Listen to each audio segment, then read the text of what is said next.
Bismillahirrahmanirrahim. Nawaitu ta'alluma ta'lim al-ifada wal-istifada wan-nafa wal-intifa. Jai Sayyidina Muhammad sallallahu alaihi wasallam ila arwah jamil fasirin wal muhaddisin wal fuqaha wal ulama al amilin wa ahli ta'atika ajma'in.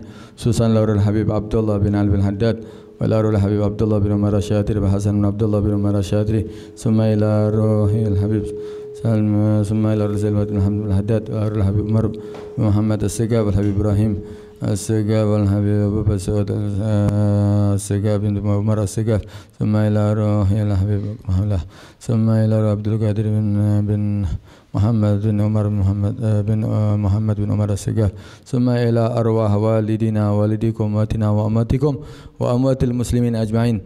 Anna Allah yataghashahum bir rahmati wal maghfirah wa yaskinuhumul jannata fi khairin wa lutfin wa afiyah wa anna Allah yaftahna futuhal arifin wa yufaqqihna fi ad-din wa yu'allimna al-matawil wa anna Allah yarzuqna ilman nafi'an wa qalban khashi'an wa ilman mutaqabbala fi khairin wa lutfin wa afiyah wa ila hadratin nabi Muhammad sallallahu alaihi wasallam. Al-Fatihah. Ar-Rahmanir Rahim.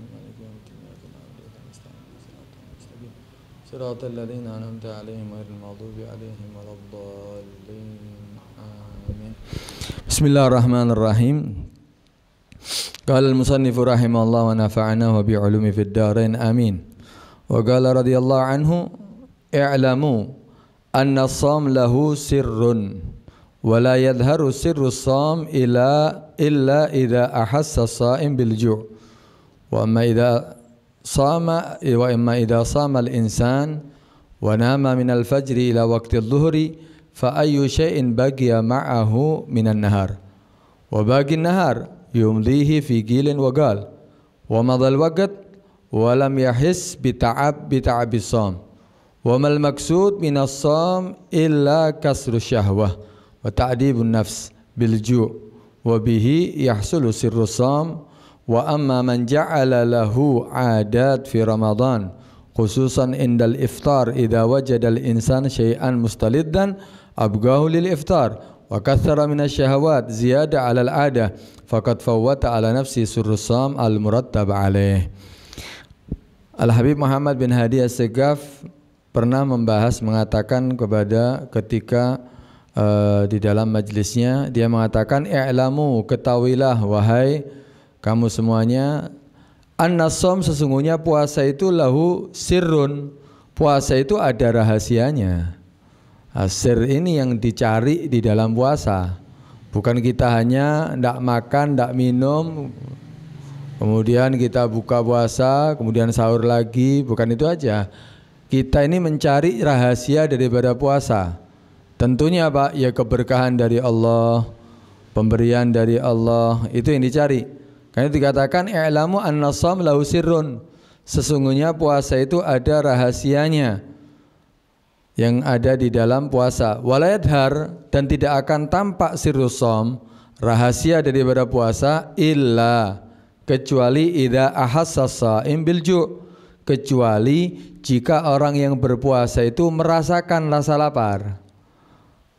Wa imma wa amma, dan ada pun idza shamal insan, jika ada seorang manusia atau seorang berpuasa tapi wanama minal fajri ila waqtil zuhri, tapi dia penuhi di dalam puasanya mulai fajar sampai waktu tidur, zuhur, dibuat itu tidur.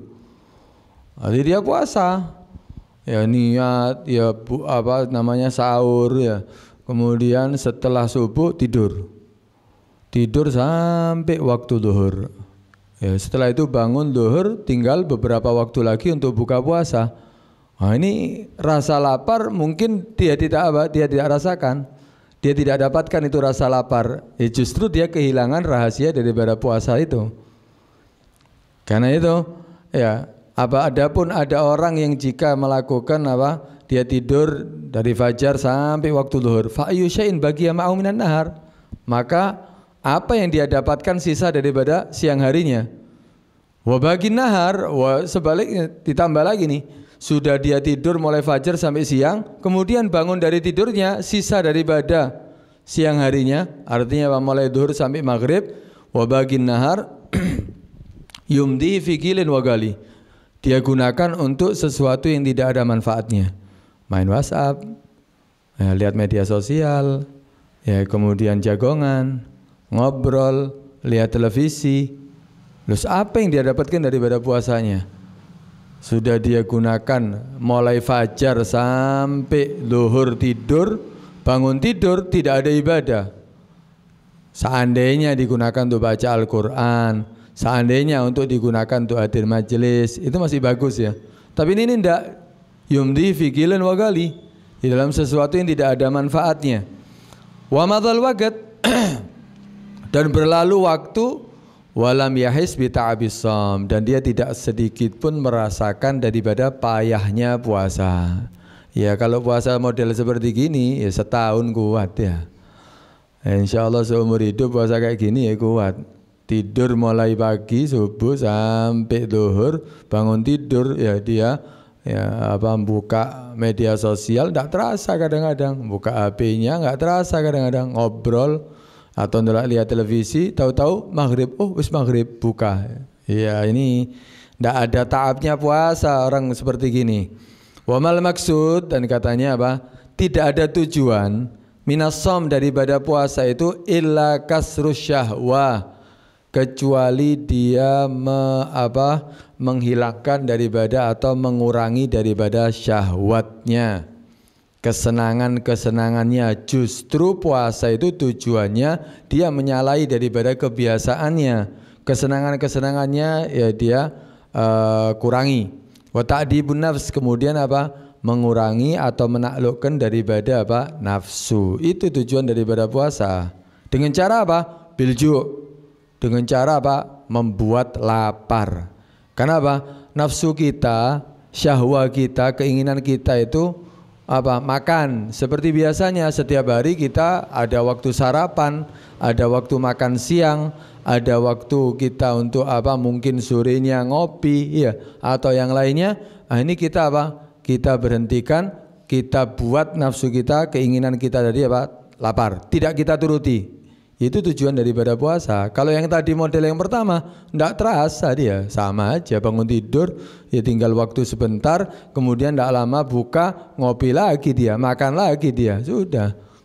Apalagi kalau ya sahurnya sama buka puasanya balas dendam, ya, lebih parah lagi tuh ya. Nah, ini lebih parah lagi. Tujuannya puasa itu yaitu untuk mengurangi syahwat dan menaklukkan daripada nafsu dengan cara membuat lapar nafsu kita. Taib. Nah, disitulah kita akan mendapatkan yahsulu sirrus shaum, akan mendapatkan rahasia daripada puasa tadi itu. Yang kita cari ya ini, ya kita buat lapar sehingga sirrus shaum tadi itu yaitu kita bisa mengurangi syahwat kita dan menaklukkan daripada nafsu kita, sehingga ya anggota tubuh kita mudah untuk kita gunakan, kita ajak untuk taat. Karena di dalam setiap manusia itu ada dua, sebetulnya ada tiga, ada jasad, ada ruh, kemudian ada nafsu atau syahwat. Jasad ini akan mengikuti mana yang dominan di antara keduanya. Kalau yang lebih kuat ruh kita, maka jasad akan mengikuti ruh. Tentunya ruh akan mudah untuk diajak melakukan taat. Ruh akan mudah diajak untuk melakukan ibadah. Tapi kalau yang lebih dominan nafsunya atau syahwatnya, maka anggota tubuh kita, jasad kita akan mengikuti menjadi budaknya nafsu, akan menjadi budaknya syahwat. Karena itu kita harus membuat kuat roh kita, bukan nafsu kita atau syahwat kita. Lalu bagaimana kita bisa membuat roh kita semakin kuat? Ya kita kasih makanannya roh. Bagaimana nafsu kita bisa menjadi semakin kuat? Ya kalau kita selalu kita kasih makanan daripada nafsu atau syahwat. Apa makanannya roh? Makanannya roh yaitu sholat. Makanannya roh baca Al-Quran. Makanannya roh kita berzikir, baca sholawat. Makanannya roh hadir majelis. Ketaatan kita, ibadah kita itu akan menjadi makanan roh. Kalau selalu kita kasih makan ya berarti kuat, rohnya kuat, sehingga akan jasadnya akan selalu mengikuti rohnya. Diajak taat mudah, diajak untuk beribadah mudah, enggak berat, enggak payah, enggak beban. Tapi kalau sudah nafsunya yang selalu kita kasih makan, syahwat nafsunya selalu kita kasih makan dengan apa? Berbagai macam kesenangan. Berbagai macam kesenangan, kemudian apalagi maksiat, ya berarti nafsu kita akan semakin kuat sehingga jasad kita akan mengikuti nafsu kita. Wah, kalau diajak taat nggak bisa, susah, sulit, kadang ngantuk, kadang kalau sudah diajak untuk taat, waduh berat. Tapi kalau diajak untuk lupa, diajak futsal 2 jam kuat Tapi kalau diajak untuk hadir majelis 1 jam wis selonjoran kakinya, kadang sender, ngantuk Itu yang kita dapatkan. Kenapa? Karena nafsu kita yang lebih kuat daripada apa? Roh kita. Di antara fadilah daripada puasa ini mengekang atau menaklukkan daripada nafsu kita sehingga nafsu tunduk kepada kita. Yang lebih dominan roh kita. Wah, taat, semangat. Nanti kita lihat model-model orang kadang berangkat ke masjid, yang biasa berangkat ke masjid orang-orang tua atau anak-anak muda. Sing tua-tua kadang-kadang pakai tongkat, kadang-kadang jalannya mereka tidak bisa cepat. Kemudian 5 waktu lagi, iktikaf dulu, baca Al-Quran di dalam masjid. Padahal anggota tubuhnya seharusnya nggak mendukung dia. Kenapa? Sudah lemah anggotanya. Tapi karena rohnya yang lebih kuat, semangat untuk ibadah. Tetap jasad tubuh ini tidak menjadi penghalang bagi dia untuk melakukan ibadah. Tetap kita saksikan banyak orang-orang soleh, orang-orang alim, orang-orang soleh itu sampai masa tuanya pun masih maca kitab. Masa tuanya pun masih dia baca Al-Quran. Kenapa? Karena rohnya yang lebih kuat. Kenapa? Karena selalu dikasih makanannya roh, yaitu apa? Taat kepada Allah, ibadah kepada Allah. Tapi kalau anak muda aja Pak, anak muda yang selalu menuruti hawa nafsunya, kesenangan-kesenangannya, walaupun itu kesenangan yang mubah kalau selalu dituruti, dia akan terbiasa melakukan sesuatu yang membuat dia kesenangannya dia daripada nafsunya. Seperti seandainya selalu main kartu, selalu main sekak, catur seandainya, selalu dia main seperti itu. Wah, kadang-kadang berjam-jam kuat. Tapi diajak untuk sholat gak kuat dia. Diajak ke masjid gak kuat dia. Kenapa? Karena dia selalu menuruti nafsunya. Sehingga waktu banyak yang terbuang sia-sia. Masa mudanya hilang berlalu tanpa ada manfaat yang dia dapatkan, baik urusan dunia ataupun urusan agama, ilmu nggak dia pelajari sudah. Nah, karena itu kita harus menjadikan rahasia puasa tadi diantaranya membuat kita lapar, yaitu tujuannya untuk menaklukkan nafsu dan mengurangi syahwat. Kemudian dikatakan wa man ja'ala lahul adat fi Ramadan khususan indal iftar. Dan adapun orang yang menjadikan baginya adat, kebiasaan-kebiasaan fi Ramadan, di bulan Ramadan, khususnya indal iftar, ketika buka puasa. Mungkin model seperti kita ngabuburit itu ketika buka puasa ada kebiasaan-kebiasaan. Wa idza wajadal insan syai'an mustalidan abgahu lil iftar. Ketika dia mendapatkan sesuatu yang dia rasakan menjadi keledatan bagi dia, nantinya dia akan menyisakannya sampai buka puasa. Ada kebiasaan dia seperti itu. Wah, cari bagaimana nanti buka puasanya nikmat. Jadi ngabuburit itu mungkin kalau sekarang. Mungkin ngabuburit itu ada kebiasaan-kebiasaan seperti itu. Sebetulnya hal yang biasa. Itu hal yang mubah, boleh aja kan untuk persiapan bukanya. Wa katsara minasyahawat ziyada alal ada. Dan dia memperbanyak daripada kesenangannya lebih daripada kebiasaannya. Padahal ketika bukan bulan Ramadan, dia makan juga, minum juga, makan siang, makan sarapan, makan malam, cuman biasa, normal. Tapi ketika puasa enggak, justru diperbanyak lebih daripada kebiasaannya. Ini yang kita saksikan memang justru persiapan untuk buka puasanya lebih daripada kebiasaannya. Sahurnya apalagi setelah buka puasa masih ada rentetannya kalau di Indonesia ini ya. Ono bakso, ono tahu campur, ono apa kolak, ono macam-macam. Banyak model-modelnya. Ah ini apa? Faqad fawwata ala nafsihi sirrus shaum al-murattab alaih. Maka dia telah menghilangkan terhadap dirinya apa? Rahasia puasa yang sudah diatur baginya. Seharusnya dia mendapatkan dari puasanya sir, ternyata apa? Dia tidak mendapatkan rahasia tersebut sehingga keluar Ramadan tidak ada perbedaan. Keluar Ramadan nggak ada perbedaan, nggak semakin jadi orang yang taat kepada Allah, nggak semakin jadi orang yang semangat ibadah kepada Allah, podo sama sebelum puasa dan setelah puasa nggak ada bedanya, bahkan kadang-kadang lebih parah setelah puasa.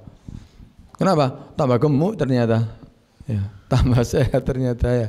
Nah, karena itu ya kita jangan sampai rahasia puasa ini malah kita apa? Kita hilangkan ya.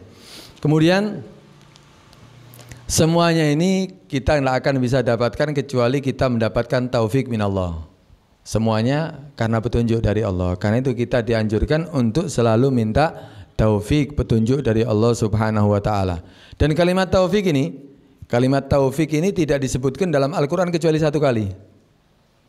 Berarti aziz, berarti istimewa. Sesuatu yang tidak disebutkan kecuali satu kali. Karena itu dikatakan ya, at-taufik azizun ma dzakarahullahu illa fi maudhi' fi kitabih.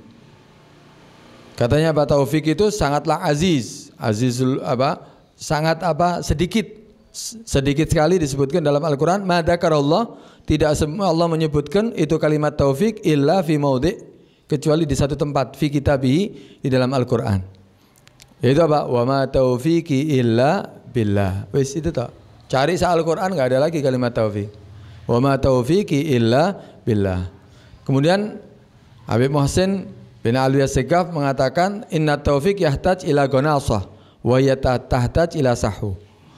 Katanya apa? Petunjuk itu, taufik itu butuh gonasah. Gonasah itu mungkin keker. Butuh teropong, butuh keker. Kemudian keker itu butuh apa? Pengikat. Artinya apa? Ada usaha. Untuk mendapatkan taufik itu harus ada usaha. Kita tunjukkan dulu. Kita pingin mendapatkan taufik. Podame orang ngeker. Mana ya? Yang harus kita lalui untuk sampai tepat sasaran dengan keker.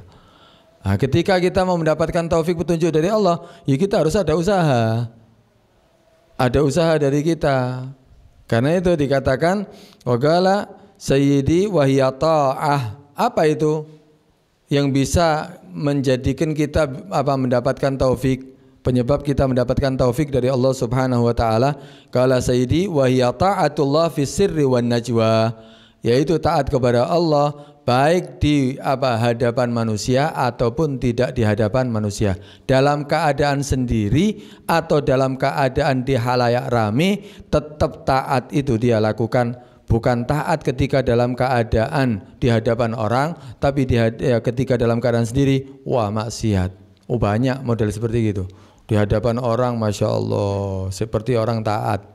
Ya, kelihatannya orang yang ahli ibadah saatnya, tapi ketika dalam keadaan sendiri HP-nya buka macam-macam, ketok gambar yang tidak benar, ya penasaran dibuka sampai ngelihat video porno, sampai ngelihat atau seandainya sampai ngobrol sama orang, ya atau ya telepon-teleponan sama perempuan dalam keadaan sendiri. Nah, ini semuanya apa? Dalam keadaan sendiri dia nggak taat, tapi dalam keadaan di hadapan orang, wah seakan-akan orang yang taat. Ini kurang.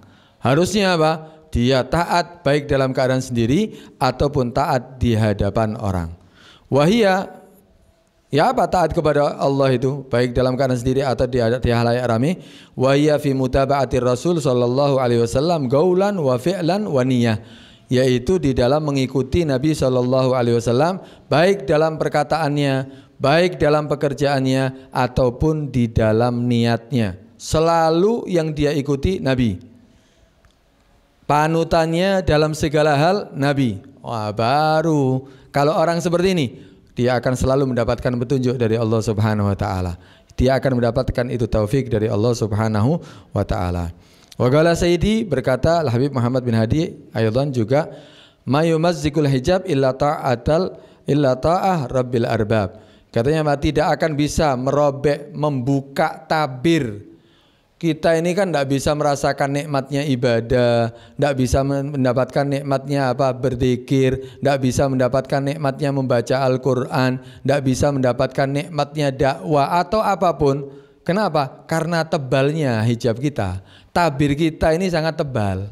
Kenapa? Karena kita jauh daripada taat kepada Allah. Tapi katanya yang bisa membuka tabir sehingga kita bisa menikmati ibadah illa ta'ata rabbil arbab, yaitu kecuali dengan kita taat kepada Allah Subhanahu wa taala. Wala yaghlid al hijab, dan tidak akan menjadi tebal itu hijab, tabir tambah tebal sehingga kita nggak bisa merasakan nikmatnya daripada ibadah, atau bahkan kita akan selalu maksiat. Katanya illa isyanuhu wa mukhalafatuhu, kecuali kita melakukan maksiat kepada Allah dan selalu menentang daripada perintah Allah. Karena itu kalau kepingin kita bisa merasakan yang dirasakan oleh para aulia, orang-orang soleh, perbanyak melakukan taat kepada Allah, hindari maksiat, pasti akan dapatkan. Pasti yang mereka rasakan bisa kita rasakan. Tapi kalau kita ada kemauan untuk mendapatkannya dengan cara melakukan ketaatan kepada Allah dan meninggalkan maksiat. Kemudian wala tahsibu anna rajul al-kamil huwa man istamala ahsanal ama'im aw thiyab al-fakhirah, la bal min janibil ma'asi wala zamal awrat bal man janabal ma'asi wala zamal awrat wa amila amalan salihan wa talabal ilm ma'al adab, hadza huwal insanul kamil.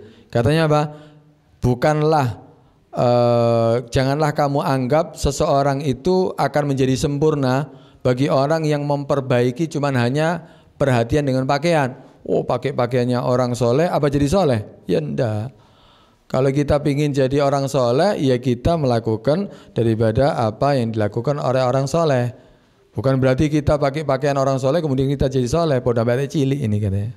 Poda balik kecil ya pakai pakaian Superman, ya merasa dirinya jadi Superman.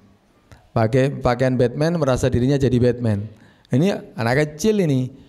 Bukan itu, bukan berarti kita pakai pakaian yang fakhirah, kita pakai pakaian kebesaran orang-orang soleh ya atau orang-orang baik maka kita menjadi baik. Bukan. Kita menjadi soleh, bukan. Bal, akan tetapi dengan cara manjana bal ma'asi, orang yang menghindari dirinya daripada maksiat, perbuatan maksiat. Wala zamal aurat, dan dia melazimi daripada wirid-wirid, melazimi daripada wirid-wirid, ya wirid-wirid aurat yang sudah diatur oleh salafnya. Kemudian rutinitas yang baik. Wa amila amalan salihan, selalu beramal saleh. Wa talabal ilm, dia mencari ilmu ma'al adab, tapi bersama adab. Bukan cari ilmu tapi sombong. Bukan dia punya ilmu tapi sombong. Ma'al adab, bukan bangga diri, bersama adab, tetap merasa dia orang yang kurang. Hadza wal insanul kamil, ini yang dikatakan manusia sempurna. Fal ilmu yaksibu sahibahu asyaraf, orang ilmu itu akan menjadikan orang yang mempunyai ilmu tadi menjadi mulia ad-dini ya awad dunyawi, baik urusan agamanya dia mulia, urusan akhiratnya, urusan dunianya juga mulia. Qala Abdullah bin Mubarak, katanya Abdullah bin Mubarak, dia pernah mengatakan, inni sa'amalu amalan, aku akan melakukan satu amalan yaksibuli asyaraf, yang akan menjadikan aku menjadi orang yang mulia. Tujuannya kemuliaan bukan kemuliaan di hadapan manusia tapi di hadapan Allah. Aku akan beramal. Fatalabal ilm, maka dia mencari ilmu sampai fabalagha magaman kabiran, sampai dia mendapatkan magam yang tinggi, magam yang besar, kedudukan yang tinggi, kedudukan yang besar. Hatta lama dakhal Madinah, sampai satu saat dia masuk ke kota Madinah, tazahama alaihin nas, wah berbondong-bondong manusia untuk mendatangi Abdullah bin Mubarak, ingin salaman, ada ingin mengambil berkah. Wah, sampai katakan kada yaktatilu ba'dhum ba'dha min syiddatil izdiham, Saking penuhnya orang, sampai mungkin ya podo ambek wong sing ketika pembagian zakat loh ya. Ya kadang-kadang sampai tergencet, sampai ada yang pingsan, ya seperti itu. Berebut mereka ingin mendapatkan keberkahan Abdullah bin Mubarak. Akhirnya di saat itu ada Ummu Malik, ibunya daripada raja yang ada di daerah itu saat itu. Fagalat man hadzal ladzi dakhalal balad. Nah, ini berarti mungkin bukan Madinah, bisa Madinah, bisa kota maksudnya ini ya. Akhirnya apa? Ada seorang perempuan tadi anaknya dari ibunya dari badar raja di daerah itu berkata, siapa ini yang masuk daerah kita ini? Akhirnya ada orang mengatakan, oh itu orang alim daripada ulamanya orang Islam. Akhirnya apa? Dia berkata kepada anaknya, anakku, lihat kamu itu kepada orang tadi itu. Hadzal ladzi yasdahimu 'alil insan hadzal malik. Itu yang di kerubung manusia itu mereka berebut untuk mendapatkan keberkahan mau salaman, yaitu justru raja sesungguhnya. Bukan kamu katanya. Kamu kalau menginginkan sesuatu, kamu masih harus memerintah orang. Kamu kalau ingin sesuatu, kamu harus membuat hukum yang baru kamu akan dapatkan. Kalau enggak akan datang orang-orang itu. Tapi ini mereka datang tanpa diundang, mereka yang berebut untuk mendatangi ini Abdullah bin Mubarak. Ya justru ini yang dikatakan raja sesungguhnya. Oh, ini Abdullah bin Mubarak. Ini Abdullah bin Mubarak ini abahnya bukan orang yang soleh, orang besar gitu, bukan. Katanya Al-Habib Muhammad bin Hadi, walakin Ibn Mubarak, ya anaknya Mubarak ini hadza talabal majd alladzi fi mamalik sadat wa kana abuhu abdan. Abahnya ini seorang budak aswad yang kulitnya warnanya hitam. Haditus sagen, kurus, maskukul godamain, kakinya pecah-pecah. Bukan orang besar, tapi anaknya jadi orang besar. Ismu Mubarak, namanya Mubarak abahnya. Lakinnahu akan tetapi apakah nasyadidul wara', tapi ya walaupun dia model jisimnya, model jasadnya atau badannya seperti itu, tapi dia adalah orang yang sangat wara'. Akhirnya apa? Karena orang tuanya seperti itu, orang yang wara', berhati-hati dalam urusan agamanya, sehingga apa? Punya anak namanya Abdullah bin Mubarak jadi ulama besar. Ya karena orang tuanya yang menjaga ya daripada perbuatan atau sesuatu yang bisa menjadi dia menjaga daripada agamanya. Akhirnya apa? Punya anak namanya Abdullah. Dan dulu ceritanya Abdullah bin Mubarak ini kawin dengan ibunya Abdullah ini, dengan istrinya ini. Asal mulanya Abdullah ini kan Mubarak ini seorang budak dia. Dia seorang budak, punya tuannya, sayyidnya budak ini. Ya pernah satu saat ya dia datang ke kebun. Tadi Mubarak ini dikasih diperintahkan untuk menjaga kebun daripada sayyidnya. Dia seorang budak. Jaga ini kebun ya, jangan sampai ya pokok jaga ya daripada gangguan manusia, ya daripada yang merusak daripada kebunnya.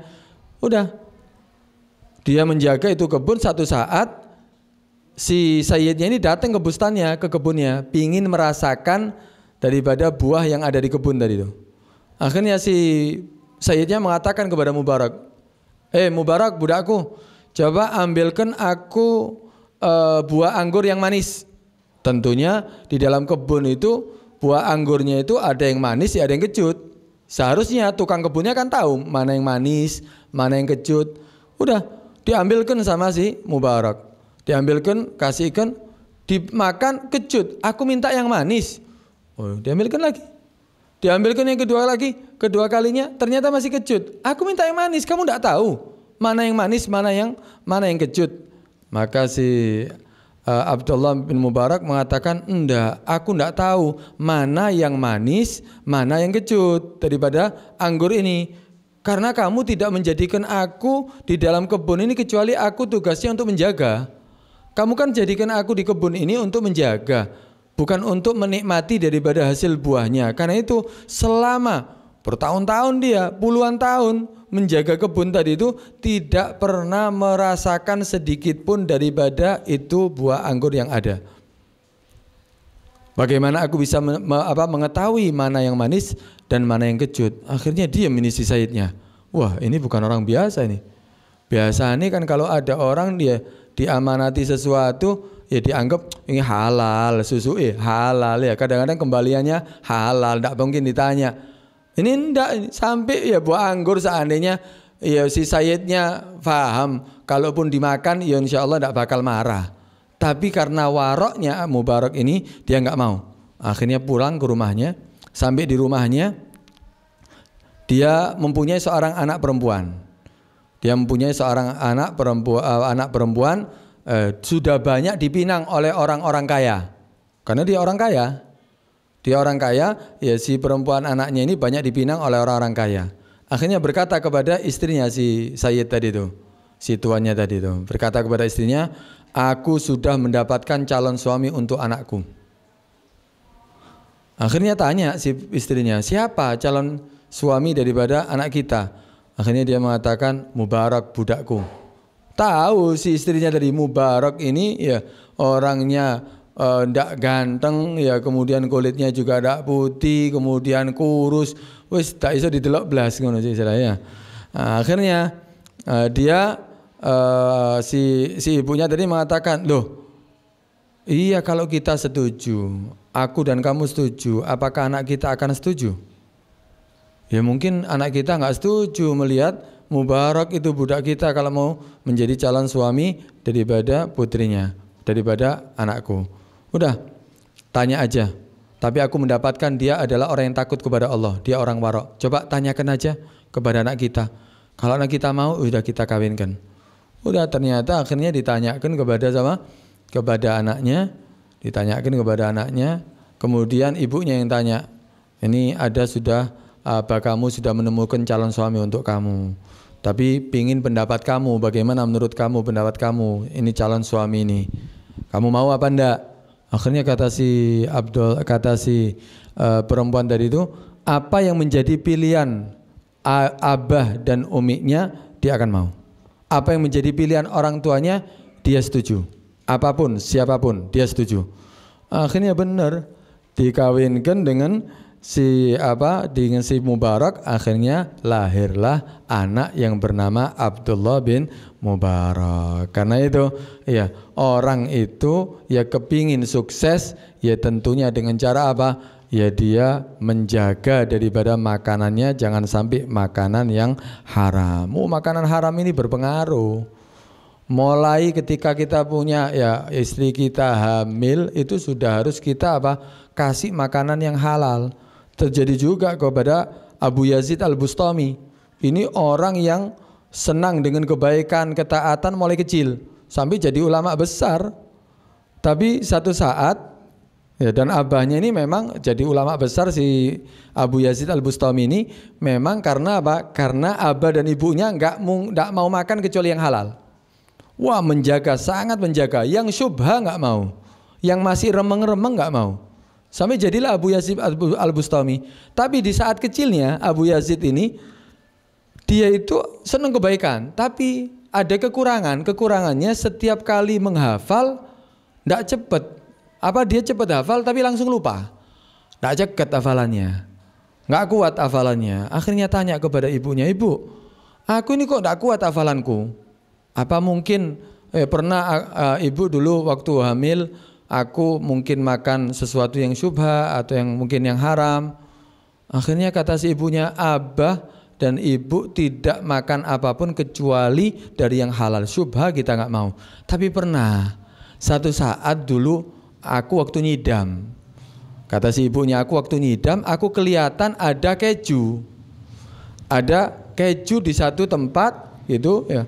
Nah ini nggak tahu punya siapa. Akhirnya saking kepinginnya, orang nyidam kadang-kadang nggak bisa ditahan. Kemudian dia ngambil sedikit untuk merasakan aja. Lupa nggak ngasih tahu kalau dia ngambil kepada pemiliknya. Udah sampai lahirlah Abu Yazid Al-Bustami ini. Akhirnya setelah itu dia baru dia sadar ketika ditanya oleh anaknya, di mana kamu ngambil, wahai ibu, mengambil daripada itu keju? Oh, aku mengambil di satu tempat di sana, di tempatnya ditunjukkan. Langsung sama-sama Abu Yazid Al-Bustami didatangi itu rumah orang. Datangi rumah itu orang dan ternyata memang ya dia memang penjual daripada keju. Ditanya, akhirnya dia ngomong, ya bahwa tahun berapa puluh tahun yang lalu bahwa ibunya pernah datang lewat di sini ngambil kejunya tanpa sepengetahuan, sedikit diambil. Ya Pak, kamu mau memaafkan ibuku atau kalau enggak aku akan bayar berapa ganti rugi daripada keju yang diambil oleh ibuku. Akhirnya kata si orang pemilik keju, udah musamaha, apalagi sudah lama, udah musamaha, enggak ada apa-apa, sudah saya maafkan. Saat itu juga langsung dia mempunyai hafalan yang kuat. Pengaruh loh. Ya karena itu ya kita jangan sampai makan atau memberikan makanan kepada anak-anak kita kecuali yang halal. Karena Pak, makanan yang halal itu akan membantu orang untuk mudah untuk taat kepada Allah. Man akal haram atau at syajawarihu sya'am aba alima aulam ya'lam. Orang yang makan halal itu akan mengajak anggota tubuhnya selalu taat kepada Allah. Mau enggak mau, tahu atau tidak tahu dia mudah untuk ajak taat.